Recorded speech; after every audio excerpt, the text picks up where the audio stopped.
Hello, and welcome to Jewels Unveiled with Dr. Judith Fletcher. Our guest today is Mr. Jerry Myers, founder and CEO of In the Door. Welcome, Jerry. Welcome. Glad to be here. Thank you so much, Judith. It's truly a pleasure to have you here as our guest. For our viewers that are meeting you for the very first time, can you share with them a little bit more about who you are? Sure. Just to tell you a little bit about myself, I'm currently the president of In the Door. And what we do workforce development, HR training, anything from change management to leadership skills. And a little bit about my background, I have an MBA in business. I also have a Master of Public Administration as well. And for the past 4 years now, I've been a professor teaching at several universities here in Atlanta. Wow, so you have been busy. Very. Extremely. Now, what inspired you to finally take that leap and begin the life of an entrepreneur and helping job seekers? Sure. Well, a couple things. Number one, there's a lot of misinformation out there as far as the job search world. And what's happened is the unemployment rates have gone down tremendously over the past couple of years since the Great Depression and recession. But one of the challenges that people are having today, they are facing underemployment. So basically, a lot of people after the recession received jobs, but they're getting paid $20,000 to $30,000 less than what they were making before. So what I'm finding is there is a lot of individuals who need individual help in order to be able to get back to that dream job that for some people is easier to obtain than others. And you know what? I'm so happy that you talked about the fact that, yes, people are getting back into the workforce, but it's not as easy as people make it seem. It's, we have people that are talking about, oh yeah, unemployment rates have gone down, Sure. And you're wondering, okay, why is it that so many people are depending on government assistance to get by?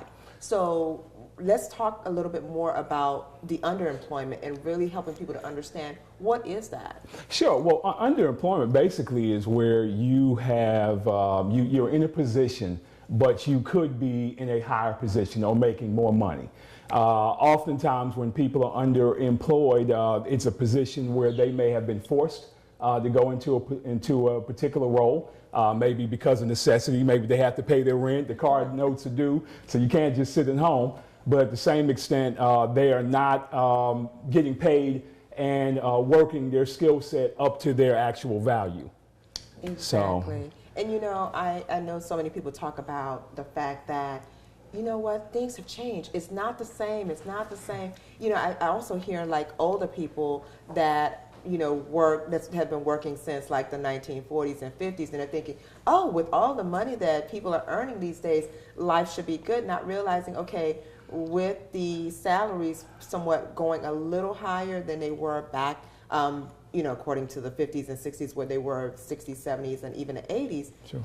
The cost of living has gone up tremendously to where, the income people are earning now with a degree is probably equivalent to someone that may have dropped out of school and didn't have any professional training. Sure. So I'm so happy that you are sharing with people the issues that currently exist amongst job seekers, as well as those that are probably trying to, have 2 and 3 jobs to try to provide for their families. Now, when we look at the statistics of people that are out there that are, considered the job seekers, what are some challenges that you find that most of them are facing? Sure. I mean, well, I'll tell you, one of the largest populations I work with right now is what we call mature professionals. Those are individuals who are 50 plus. Basically, some people may look at as the AARP age. Okay, actually, I do some work with them. But with that being said, one of the things that they face in particular, they face a lot of age discrimination. So it's. And that, you know what? I'm so happy we went there, because that's something that people don't think really exists. It does. And I know we need to take a quick break. Sure. Before we do, I'll ask you to just, bear with me. But when we come back, I want you to really speak to that viewer that's probably thinking, wait, that's me. I'm in that category. I need help. So to our viewers, don't go anywhere. We'll be right back.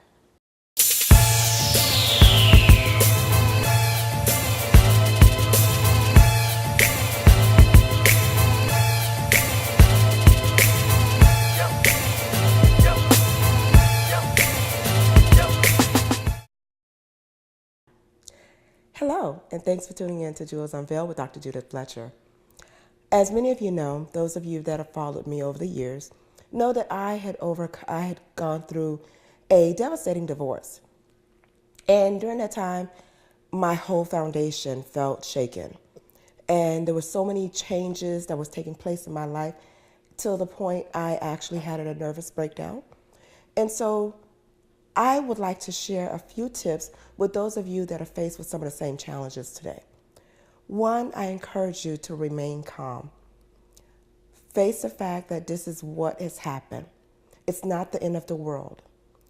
The sun will shine. You will find joy again. Process what has happened. If you find that it's difficult for you to be alone during this difficult time, I encourage you to find support through family, friends, your local ministry, whether you have a church home or you're a member of an organization at which you volunteer at. Spend time with others. It is so important to find that support to keep you encouraged during this difficult time. Third, assess what changes need to be made for your life, what direction you would like to go in. The final step I would encourage you to take is take time. Do not, I repeat, do not rush into a new relationship. Use this time to heal. Use this time to really get over the hurt, the pain, as well as the loss of this relationship. And prepare for the next step of your life, the next phase of your life. And finally, I encourage you to remain confident in knowing that this too shall pass. Thank you. Welcome back to Jewels Unveiled with Dr. Judith Fletcher. Our guest today is Jerry Myers, founder and CEO of In the Door. Welcome back, Jerry. Yes, glad to be here. I am so excited. And you were getting ready to share with us the age group that's the 50 plus that are going into the workforce and having challenges. Speak to that viewer that, has more questions. Sure. Well, one of the major challenges with that particular population is they are facing the aspect of their age being a challenge. So, I get questions when we do workshops like, should I create a LinkedIn profile? If so, if I have LinkedIn, should I update my picture? Because I think somebody's going to judge me by my profile. Some of the other challenges is, I had my bachelor's degree in 1982. So are people going to think I'm a certain age and I'm not worthy of a position? So it's this whole aspect of this gap that's taking place right now because individuals sometimes who are hiring may feel like there may be some technology gaps with that particular population. So one of the things I always tell the mature professionals is that they have to find a way during the interview and more so in the interview aspect to be able to show their soft skills, their professionalism, their ability to work with teams, bring and highlight their experience, so that this way they're not becoming discriminated and not being facing a barrier based on age. Another thing is to take short courses. Go to a community college, take a short course in something showing that you are currently out doing technology, that you're actually using it, that you're not only using it, but you can use it to benefit a company. So those are the type of things that are really, really important in that process. One of the last things is like for resumes, it's like if you have a resume and you had your degree or your associates back in 75, you may want to take that actual date off. Where this way you have all your experience, you still show your education, you still highlight what you do and your attributes, but at the same extent, you're not people are not looking at the actual date when you received those degrees or that education. I love that because those are things that you're not really told. You're told when you go through the workshops on how to create a resume, even if you don't put the exact date, but put the year. So it makes sense because, of course, if I'm reviewing a resume and I see that you earned your degree in 1972 and you really haven't gone back to obtain any other training before then, sure. Since then, it makes me question that. What are some other challenges that you find that many job seekers are faced with? Well, here's the reality is the economy's changing. When you look at the millennial generation, the millennials are usually at jobs 2 to 3 years. So, you know, it's a big difference. So one of the things I always tell people today is build your own personal brand. And the reason being is because, you know, years ago you could be Jack or Jill who worked at IBM and that was good enough. Today you have to look at yourself as a company. You are a company. The same way Nike, Chick-fil-A is a brand. So you have to look at your own skill sets as a brand. You have to be social media friendly. Ultimately, I believe it's over 83% of HR professionals today look at profiles on LinkedIn, or they look at your social media profiles before they may hire you. So you want to make sure that people can actually find you on the web. I mean, it's almost like if you look at a company and let's say you get a referral and then you go to Google them and you can't find them, but there's no website, it's almost like that company doesn't exist. It's the same thing for your personal brand. You have to kind of stake your claim and be able to be visible and show that you are exposed. And you know, it takes a lot to get to that place where you understand that you are a brand. Now, what does being a brand, what does that mean to an employer when they're looking for a potential candidate? Sure. I mean, the thing with employers today is they want to make sure that you're not a jack of all trades, so to speak. They want to make sure that you have very specific skills. So you want to be a master in at least something, okay? So you want to make sure that you're a master in any particular area. So it may be IT, or maybe it's PR, maybe it's media, but you want to make sure that you show them that you really have a certain skill set and an expertise in a particular area. So being a brand is not only being able to show that you have those skills, but also being able to display it. And that's what I want to talk to you about, especially when it comes to building that brand, is being able to display it. I know we need to take a quick break. Okay. So our viewers, please don't go anywhere. We'll be right back.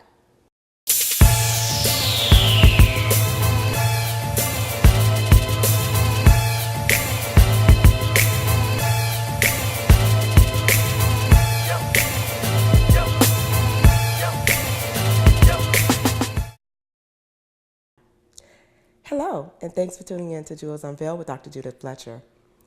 As many of you know, those of you that have followed me over the years, know that I had gone through a devastating divorce. And during that time, my whole foundation felt shaken. And there were so many changes that was taking place in my life till the point I actually had a nervous breakdown. And so I would like to share a few tips with those of you that are faced with some of the same challenges today. One, I encourage you to remain calm. Face the fact that this is what has happened. It's not the end of the world. The sun will shine. You will find joy again. Process what has happened. If you find that it's difficult for you to be alone during this difficult time, I encourage you to find support through family, friends, your local ministry, whether you have a church home or you're a member of an organization at which you volunteer at. Spend time with others.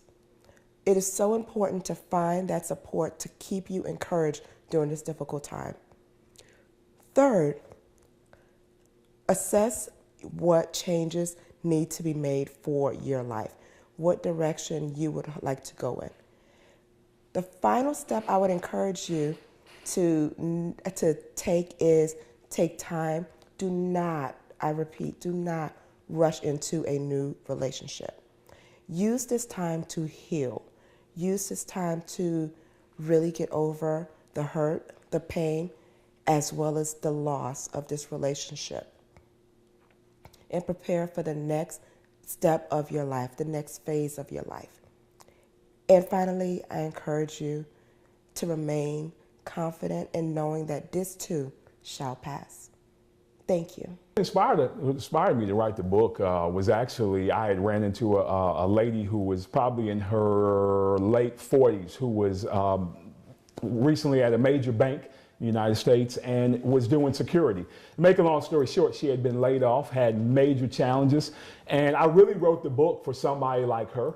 And for others who are facing the aspect of battling unemployment or underemployment. So I wanted to be able to really make an impact and make sure that people were getting the knowledge they needed to build their careers and to make the right steps to do well and be successful. Welcome back to Jewels Unveiled with Dr. Judith Fletcher. Our guest today is Mr. Jerry Myers with In the Door. Welcome back, Jerry. Glad to be here. So one of the things that's really important to be able to display your brand, and it's something that I see more and more people today doing on LinkedIn, is actually showing some examples of projects you've worked on. So for instance, if you've done this cool PowerPoint project or had to give a leadership presentation for your company or for your team, you want to make sure that you display that. Put those type of things on your LinkedIn. Also, having media. Media is really important. Today, I mean, if you look at Facebook and how most people digest media, for the most part, it's all video. So you want to be able to have videos, maybe of a speaking engagement, maybe of leading a meeting, maybe of giving tips in a project. So you want to be able to really show people which you're an expert in, where people actually see it and they know it.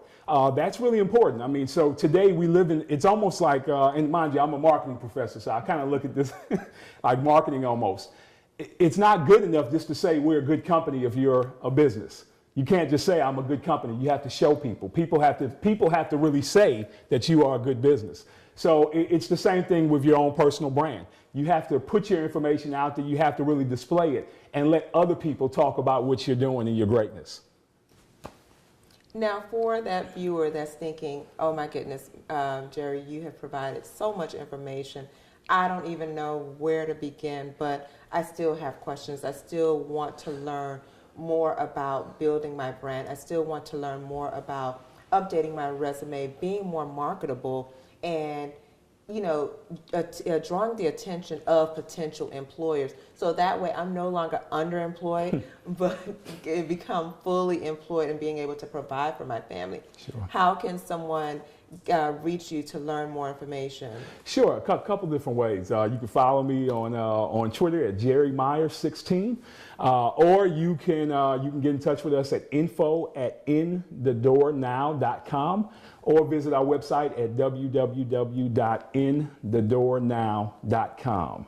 That's the best way to get us. I thank you so much. It has truly been a pleasure, and to have you share a wealth of information, because there's so many people that's dealing with, yes, they have a job, but they're dealing with being underemployed, and people typically forget about that category. Very true. So yes. For you to cover and really provide so much wonderful nuggets to help that person become fully employed and get from that barrier where they're just below that limit and be able to provide for their families. I really thank you for that. To our viewers, thank you so much for tuning in. This has been another episode of Jewels Unveiled with Dr. Judith.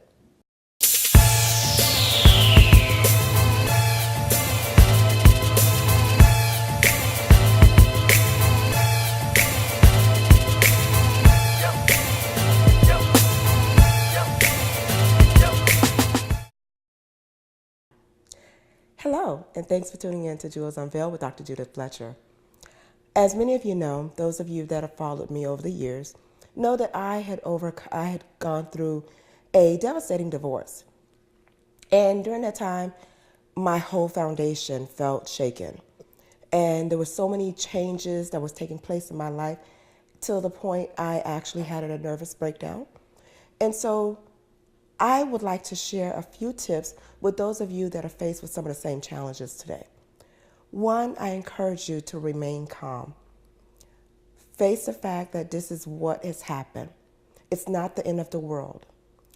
The sun will shine. You will find joy again. Process what has happened. If you find that it's difficult for you to be alone during this difficult time, I encourage you to find support through family, friends, your local ministry, whether you have a church home or you're a member of an organization at which you volunteer at. Spend time with others. It is so important to find that support to keep you encouraged during this difficult time. Third, Assess what changes need to be made for your life, what direction you would like to go in. The final step I would encourage you to take is take time. Do not, I repeat, do not rush into a new relationship. Use this time to heal. Use this time to really get over the hurt, the pain, as well as the loss of this relationship. And prepare for the next step of your life, the next phase of your life. And finally, I encourage you to remain confident in knowing that this too shall pass. Thank you.